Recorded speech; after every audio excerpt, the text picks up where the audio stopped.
Hai semua, kembali lagi di Scary Stories. Sebuah urban legend di Taiwan tentang jembatan terkutuk membuat 6 orang mahasiswa mencoba untuk melakukan uji nyali. Hasil dari tindakan itu malah merenggut nyawa mereka. Kutukan itu sepertinya memang ada, dan rumornya akan terjadi setiap 4 tahun sekali pada tahun kabisat, yaitu tahun yang memiliki tanggal 29 Februari. Dan di tahun 2024 ini juga merupakan tahun kabisat, dan itulah kenapa sequel dari film ini pun dibuat. Jadi sebelum menonton sequelnya, ada baiknya kita menonton ulang cerita pertamanya untuk menyegarkan ingatan kita tentang cerita horor yang menarik ini. So, tanpa berlama-lama, langsung kita bahas. Ini dia alur cerita The Braziers 2020 selengkapnya.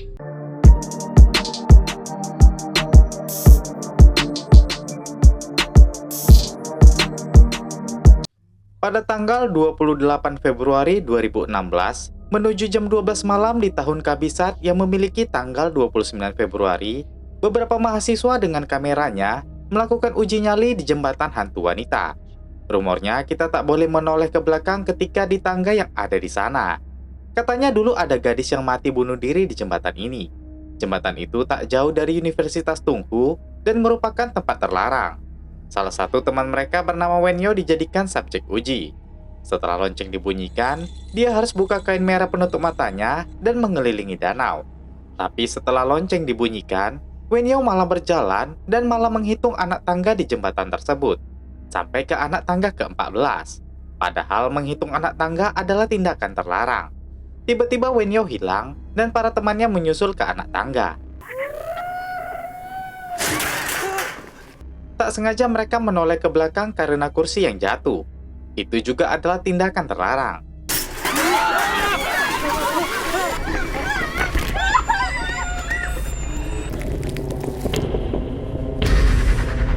Sekarang di 28 Februari 2020, menuju jam 12 siang, seorang reporter bersama kameramennya berada di jembatan hantu wanita. Dia membahas tentang kisah hantu yang beredar di Universitas Tungku yang didirikan 62 tahun yang lalu. Cerita itu adalah jembatan hantu wanita. Jembatan itu dibangun demi kemudahan para mahasiswa menuju ke universitas. Rumornya seorang gadis pernah ditinggalkan pacarnya. Dia menunggu pacarnya hingga tengah malam di sana. Namun karena tak kunjung datang, gadis itu pun menenggelamkan dirinya di danau. Sejak saat itu, anak tangga tambahan akan tiba-tiba muncul saat tengah malam. 4 tahun lalu di tahun kabisat yang memiliki tanggal 29 Februari, beberapa mahasiswa mengunggah klip uji nyalinya di internet. Terlihat bayangan putih muncul di akhir video. Nah, hal itulah yang mengundang reporter ini untuk mencari tahu kebenarannya. Menurut berita, 5 mahasiswa di video itu sudah mati. Mayat mereka ditemukan tersebar di sekitar kampus. Yang jadi masalah, tidak ada pihak yang menindaklanjuti kasus ini. Kemungkinan polisi diminta untuk menutup kasus ini demi nama baik universitas. Jadi tidak diketahui penyebab pasti kematian mereka. Si reporter ingin mencoba menghitung anak tangga di jembatan itu yang berjumlah 13. Kabarnya hanya tengah malam saja bisa menjadi 14. 2、3、4、12。Anak tangga itu memang berjumlah 13, tapi tidak tahu bagaimana nanti malam. Setelah mengakhiri sesi rekam, kameramennya tanya apa dia percaya tentang cerita jembatan ini. Si reporter bilang selalu ada kebenaran dalam sebuah kisah. Itulah yang ingin dicari tahunya. Sekarang kita kembali ke waktu siang sebelum para mahasiswa melakukan uji nyali. Seorang wanita merekam kedua temannya yang di ruang properti. Mereka adalah Sung dan Yu Qing. Yang merekam adalah Xin Chao. Setelah keluar dari ruang properti, Xin Chao melakukan siaran langsung. Dia mengaku sebagai pasca sarjana di himpunan mahasiswa. Dia pun merekam ketiga orang timnya lagi. Kapten mereka adalah Sang Yu. Petugas jaganya adalah Te Chuan, dan si penguji nyali adalah Wen Yao. Saat mereka berjalan, Xin Chao memegang tangan Te Chuan. Te Chuan meminta agar Xin Chao mematikan live-nya. Namun Xin Chao tak mematikan dan meminta mereka berbicara baik-baik. Mereka sebelumnya sudah putus. Namun Xin Chao berharap untuk balikan. Setelah Te Chuan menolak dan pergi, Xin Chao bilang sambil berbisik, "Pergilah kau ke neraka." Kembali ke 2020. Si reporter meminta security kampus untuk menceritakan apa yang terjadi sebenarnya di tahun 2016. Namun si security meminta untuk tidak direkam karena dia bisa dipecat. Security bilang sebelumnya para mahasiswa ditemukan tenggelam. Universitas dan jembatan sudah ditutup bertahun-tahun, tapi mereka masih bandel dan melakukan uji nyali. Kembali ke persiapan sebelum uji nyali. Xinqiu merekam Sung dan Yuqing di sekitaran jembatan yang sedang mempersiapkan boneka berpakaian putih untuk mengerjai Wen Yao. Setelah merekam mereka, Xinqiu ingin merekam yang lain. Dia melewati jembatan dan melihat seperti ada kertas mantra yang ditempel. Sebagai kapten, Sanyu meminta agar tugas rekam dipegang oleh Xinqiu dan Techuan.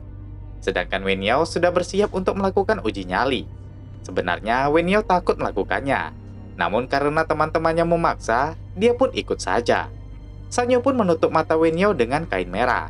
Bunyi lonceng di kursi adalah aba-aba untuk Wen Yao membuka kain penutup mata dan jalan ke jembatan. Tapi dia tak boleh menghitung anak tangga. Setelah selesai, dia harus kembali ke kamar 414. Mereka pun menjauh dari Wen Yao dengan kamera yang diletakkan di dekatnya. Xinqiu memulai siaran langsung. Techuan pun membunyikan loncengnya. Wen Yao membuka penutup mata dan langsung berjalan. Dia terlihat ketakutan. Namun entah kenapa, saat menaiki anak tangga dia malah menghitungnya. Mereka mencoba menghentikannya. Namun Wen Yao telah menghitung sebanyak 14 anak tangga.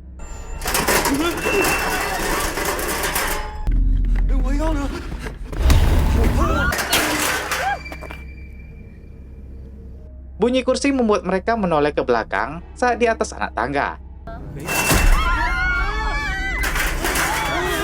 Mereka berlari dan Xinqiu meninggalkan kamera HP-nya. Dan penampakan sesuatu berpakaian putih di berita sebenarnya adalah patung yang digantung Sung dan Yuqing. Ternyata Wen Yao bersembunyi di dekat semak. Dia ternyata mengerjai balik teman-temannya. Techuan mengirim pesan kepadanya dengan bilang Wen Yao bekerja dengan baik mengerjai teman-teman mereka dengan kursi yang tercampak tadi. Namun Wen Yao merasa dia tidak ada menarik kursi. Dia hampir saja menoleh ke belakang. Karena mulai takut, dia ingin ke kamar 414. Lampu tiba-tiba padam. Saat Techuan menelpon, HP-nya terjatuh dari tangannya. HP-nya terus berbunyi, tapi Wen Yao tetap tidak mau menoleh. Dia pun berjalan mundur untuk mengambil HP-nya. Setelah sampai di bawah anak tangga, dia meraba untuk mencari. Panggilan Techuan pun berhenti, dan membuat Wen Yao bingung dengan lokasi HP itu. Dengan memanfaatkan fitur Siri, dia pun memanggil dan meminta menerangkan layar HP-nya. Namun terlihat ada yang menginjak layar HP itu, sehingga Wen Yao kesulitan mencari. Dia pun segera menyalakan senter untuk lanjut berjalan. Di sisi lain, mereka berlima menuju kamar 414 di asrama. Techuan bilang Wen Yao tak membalas pesannya. Sanyu akhirnya tahu kalau Techuan bekerja sama dengan Wen Yao mengerjai mereka. Sanyu mengambil HP-nya dan Techuan menggendongnya. Ternyata mereka sudah jadian, tapi teman-temannya belum ada yang tahu. Mereka juga tak ingin membuat Xinqiu sakit hati karena dia masih ingin balikan dengan Techuan. Sanyu pun mengajak Techuan untuk mencari Wen Yao kembali. Tanpa mereka sadari, Xinqiu ternyata telah memperhatikan mereka. Xinqiu memasuki kamar 414 yang dimana Sung dan Yuqing berada. Saat itu Sung keluar karena ingin ke toilet. Sedangkan Xinqiu memandangi kertas mantra yang dicabutnya dari jembatan tadi. Saat berjalan, Techuan dan Sanyu melihat video yang telah mereka upload tadi ditonton 10.000 kali. Saat itu Xinqiu mengirim pesan ke Techuan dan bertanya di mana Sanyu. Techuan tidak memperlihatkan pesan itu ke Sanyu. Techuan membalas dan meminta Xinqiu tak usah berpikir yang tidak-tidak. Di kamar 414, Xinqiu melihat Yuqing mengirim pesan ke Sung. Dia mengambil HP-nya dan bertanya apakah Yuqing ada hubungan dengan Sung. Yuqing bilang, dia hanya tanya ke Sung kenapa lama sekali ke toilet. Awalnya Xinqiu berpikir itu Sung yang mengerjai. Namun saat mereka keluar tidak ada siapapun di sana. Dia pun menenangkan Yuqing dengan bilang itu hanya angin. Di sisi lain, Sung yang berada di toilet melihat pesan dari Yuqing sambil bermain game. Dia mendengar ada yang memasuki toilet. Sung pun mengintip ke bawah. Penasaran karena tidak ada orang, dia pun mengeluarkan HP-nya sambil menyalakan kamera. Tangan Sung terluka. Dia pun keluar dan melihat ember yang terjatuh. Kemudian terdengar suara keran menyala deras. Sung segera melihat dan mematikan semua kerannya. Namun HP-nya terjatuh. Saat mencari, dia malah menemukan rambut yang menyumbat saluran. Saat dia menarik rambut itu keluar, HP-nya malah masuk ke lubang saluran.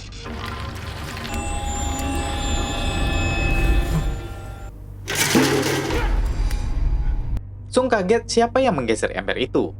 Dia pun mendekatinya dan melihat ember itu malah terisi air.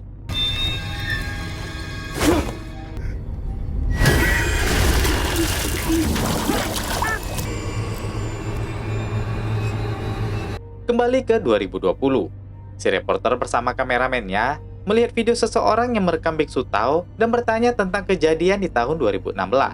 Hantu harus mencari penggantinya. Mereka yang mati di tahun kabisat terjebak di neraka, dan itu akan berulang setiap 4 tahun sekali. Biksu pun memprediksi kalau malam ini di tahun 2020, ada beberapa orang yang akan berkumpul di jembatan. 5 di antaranya akan mati.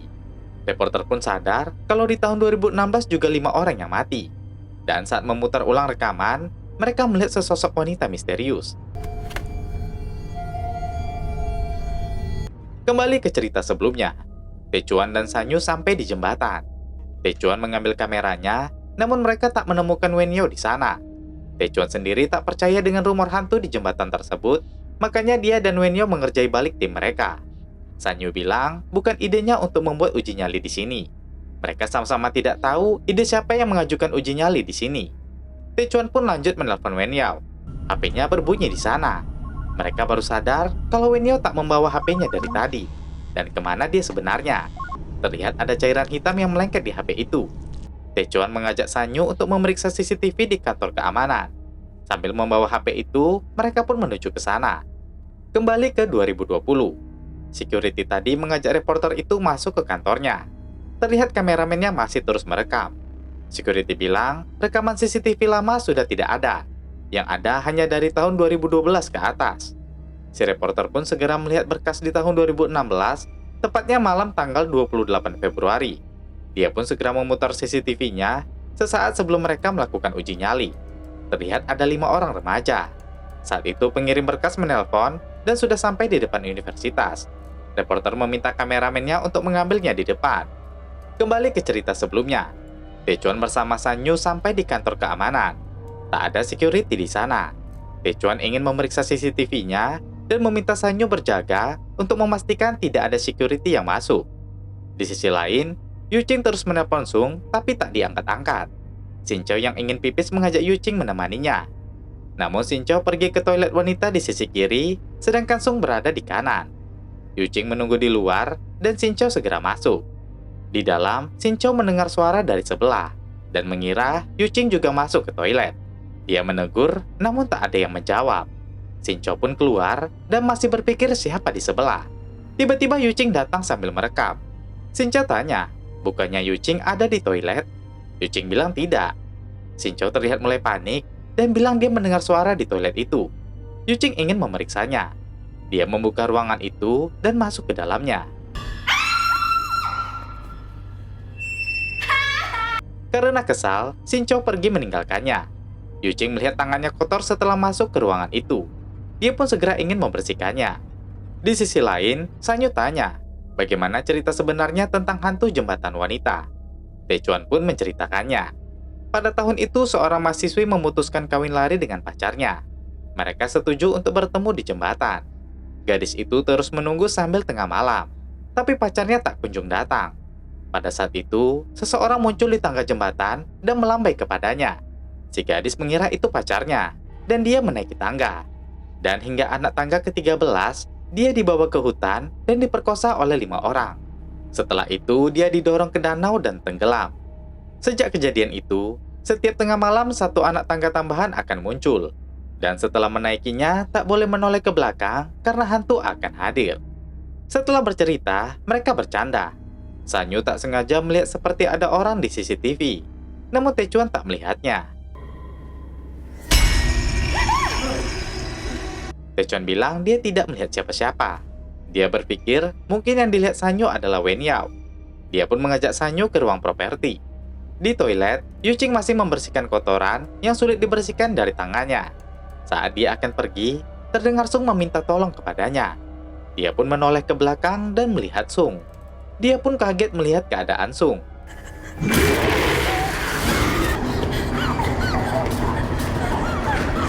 Techuan dan Sanyo masuk ke dalam lift. Saat itu mereka menyadari liftnya tidak mau naik.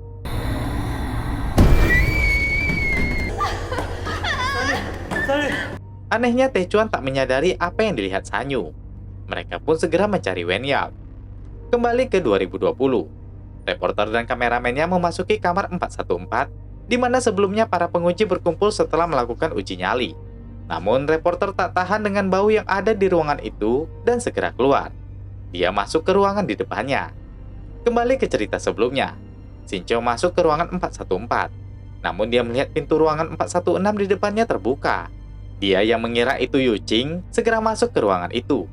Shincho mencari Yu Qing yang dikira ingin mengerjainya. Di tahun 2020, reporter menemukan segel mantra di bawah lemari. Dia pun menaiki bekas tempat tidur di sana. Di cerita sebelumnya, Shincho juga menaiki tangga di tempat tidur itu. Di sana terlihat ada tumpukan kain.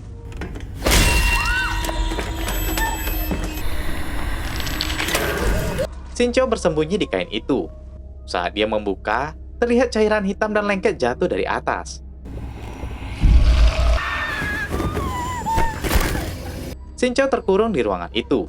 Yu Qing yang kembali melihat Shincho terkurung. Shincho berusaha dan akhirnya terbuka. Mereka segera berlari dari sana. Dan kembali ke cerita sebelumnya, di mana Techuan dan Sanyo sudah sampai di ruang properti. Mereka segera masuk sambil memanggil Wen Yao. Tapi tidak ada jawaban di dalam. Techuan menyalakan lampu, tapi saklarnya rusak. Techuan pun masuk sambil memeriksa. Sedangkan Sanyo menunggu di depan pintu. Mereka sama-sama melihat ada yang melintas di luar. Sanyo masuk, sedangkan Techuan keluar dari pintu lain. Techuan yang mengira itu Wen Yao segera mengejarnya. Sanyo sendiri tak tahu kalau Techuan sudah keluar. Dia malah mencari Techuan di dalam.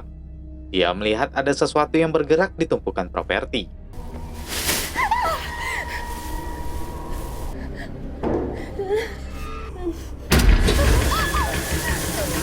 Sanyo yang ketakutan memberanikan diri untuk mematikan kerannya. Setelah mematikannya, dia melihat pintu tertutup.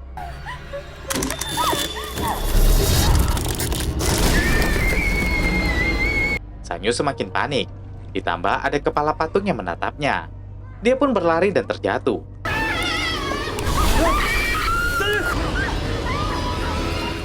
Yu Qing membawa Shincho turun ke lantai bawah. Tidak ada sinyal saat itu dan membuat mereka tak bisa menghubungi yang lain. Mereka terus turun, tapi tidak sampai-sampai. Shincho menyadari kalau ini aneh. Mereka sepertinya berputar-putar saja. Mereka pun berhenti turun dan mencari jalan lain. Ketika mereka keluar, mereka telah tiba di rooftop lantai atas. Pintu tiba-tiba tertutup. Shincho mencoba menenangkan Yu Qing. Yu Qing yang ketakutan terduduk di bawah tangki. Yu Qing bilang seharusnya mereka tak bermain dengan jembatan itu. Shincho melihat ke arah bawah dan memastikan sepertinya mereka bisa melompat. Dia pun menyampaikannya ke Yu Qing. Yu Qing semakin ketakutan melihat Shincho jatuh. Namun dia mendengar suara dari dalam tangki. Penutup tangki terbuka, dan sosok hantu pun keluar dari dalamnya.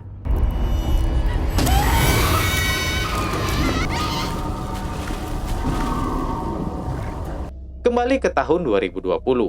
Si reporter memasuki ruangan himpunan mahasiswa. Dia pun segera mengecek nama-nama siswa yang telah meninggal. Yang pertama, Li Wenyao ditemukan tenggelam di bawah jembatan. Kemudian Sanyo tenggelam di dekat sudut kampus. Cheng Lin-en dan Li Tianming keduanya juga tenggelam. Hanya Xin Chiao saja yang menghilang. Saat itu si reporter kembali melihat CCTV. Dan dia baru menyadari kalau ternyata ada 6 orang yang melakukan uji nyali. Tapi kenapa di berita hanya 5 orang saja? Ada beberapa bingkai foto yang terjatuh. Kembali ke cerita sebelumnya. Techuan dan Sanyo bertemu Xin Chao dan dia mengajak mereka mengikutinya. Dia mengajak mereka keluar menuju jembatan. Mereka pun sadar ada yang tidak beres dengan Xin Chao. Xin Chao sendiri yang jatuh tadi masih selamat. Namun dia cukup terluka. Dia tidak tahu apa yang terjadi pada Yu Qing. Dia mencoba menghubunginya, namun HP-nya rusak karena jatuh tadi. Tanpa dia sadari, dia berjalan menuju ke jembatan. Shincho mendengar suara wanita menangis.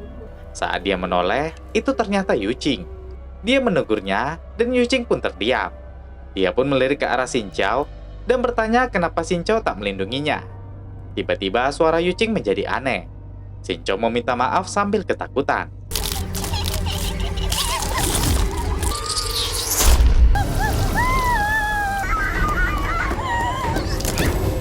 Shin-Chow terus merangkak menuju ke atas anak tangga. Namun dari belakang ada yang memegangnya. Kembali ke 2020. Kameramen mengajak si reporter pergi. Namun si reporter penasaran dengan foto yang jatuh itu. Dan ternyata itu foto grup penguji nyali. Dia pun kembali melihat berkas kematian dan mencocokkan dengan foto ke-6 mahasiswa yang jatuh tadi. Namun baik Sanyu, Wen Yao, Lin Tianming, dan Chen Lin-en tidak ada di foto grup. Hanya Shin-Chow saja yang ada. Merasa aneh, dia membalik foto itu. Dan menemukan fakta, ternyata foto itu diambil tahun 2012. Padahal kasus kematian yang mereka selidiki adalah tahun 2016, sama-sama tahun kabisat. Si reporter pun kembali melihat berita kasus tersebut di internet. Dan dia baru menyadari kalau itu diunggah pada tahun 2012. Dan inilah yang sebenarnya terjadi. Pada tanggal 28 Februari 2012, Shin-Chow merekam Sung dan Yu-Ching di ruang properti. Pada tahun 2016, uji nyali dilakukan lagi oleh Shin-Chow bersama Sanyu, Wen Yao, Taechuan, dan yang lain. Dan pada tahun 2012, Shin-Chow mengambil segel mantra di jembatan. Sebelum dilihat kepala timnya di tahun 2012. Namun tidak ada yang tahu kalau dia mencabut segel itu. Mereka pun memulai uji nyalinya. Begitu juga di tahun 2016 yang melibatkan Wen Yao sebagai penguji. Dan di tahun 2012, setelah melakukan uji nyali, Sung pun tewas di toilet. Shin-Chow dan Yu-Ching berlari sampai ke rooftop, dan Yu-Ching mati di sana. Shin-Chow terjatuh dan masih selamat. Dia berlari di jembatan, dan dipastikan selamat sendiri kecuali 5 temannya di tahun 2012. 4 tahun kemudian di tahun 2016, Shin-Chow bersama 5 rekannya melakukan uji nyali lagi, dan 4 diantaranya meninggal. Si reporter merasa ngeri, kenapa Shin-Chow nekat melakukannya lagi. Ternyata sebelum Shin-Chow terbunuh di tahun 2012, dia mengucapkan janji di jembatan kalau dia akan melakukan apapun asal selamat. Dan dari situlah Shin-Chow selamat dan melanjutkan kutukannya di tahun 2016. Kembali ke kelanjutan cerita di tahun 2016. Shin-Chow menarik Sanyu ke arah jembatan. Taechuan memintanya berhenti. Shin-Chow pun berhenti dan memperlihatkan wajah terkutuknya kepada Taechuan. Dia tanya kenapa Taechuan lebih memilih Sanyu ketimbang dirinya. Taechuan bilang Sanyu tidak ada salah apa-apa. Taechuan pun sadar kalau uji nyali ini adalah ide Shin-Chow. Shin-Chow menangis dengan keadaannya. Sanyu pun diperdaya untuk mencekik lehernya sendiri. Taechuan tak bisa berbuat apa-apa.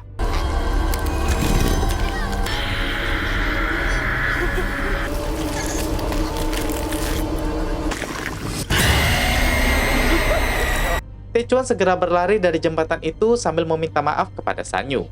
Dia memasuki asrama dan mendengar bisikan teman-temannya yang tewas.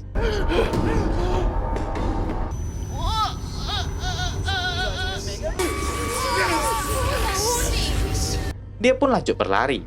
Shin-Chow terlihat mendatanginya. Taechuan berlari ke halaman belakang, namun pagar telah terkunci. Saat dia berbalik, Shin-Chow telah datang mendekatinya. Taechuan sudah terjebak dan tak tahu harus berbuat apa. Shin-Chow bilang mereka semua harus mati. Taechuan pun menyebutkan kalau dia akan melakukan apapun yang diminta agar dia tidak dibunuh. Shin-Chow bilang dia juga pernah menyebut itu. Namun setan itu tak pernah melepaskannya. Shin-Chow menyesal karena telah mencabut segel mantra di jembatan. Dan efeknya sekarang dia tak bisa mati meskipun dia menginginkannya. Dia bilang tidak ada gunanya untuk tetap hidup. Dia selalu dihantui bayang-bayang kelima temannya yang mati di tahun 2012. Namun Taechuan tetap ingin hidup. Karena pilihan sudah diambil Taechuan, Shin-Chow pun mengambil batu dan meminta Taechuan untuk memukul kepala Shin-Chow karena 5 orang malam ini harus mati, sama seperti 5 orang yang memperkosa hantu wanita di jembatan. Dia pun memberikan batunya. Taechuan yang mengambil batu itu sangat ketakutan.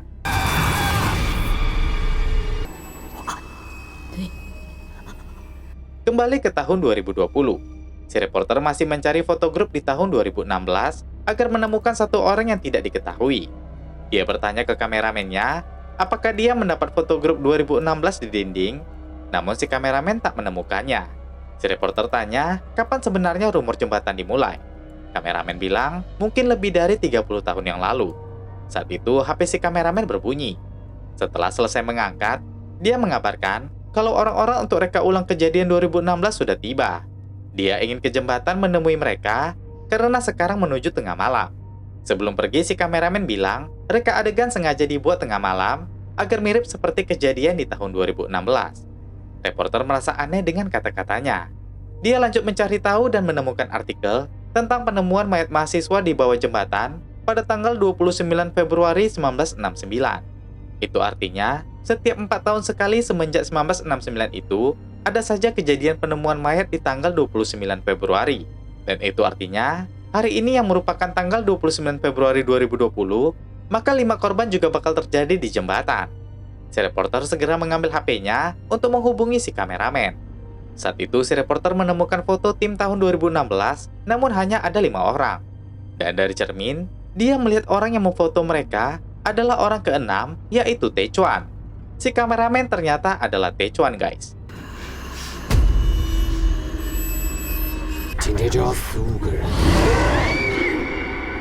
Setelah itu, para tim reka adegan mendatangi jembatan malam itu juga. Namun mereka tidak begitu percaya dengan kutukan dan tetap menjalankan pekerjaannya. Mereka pun direkam oleh Taechuan.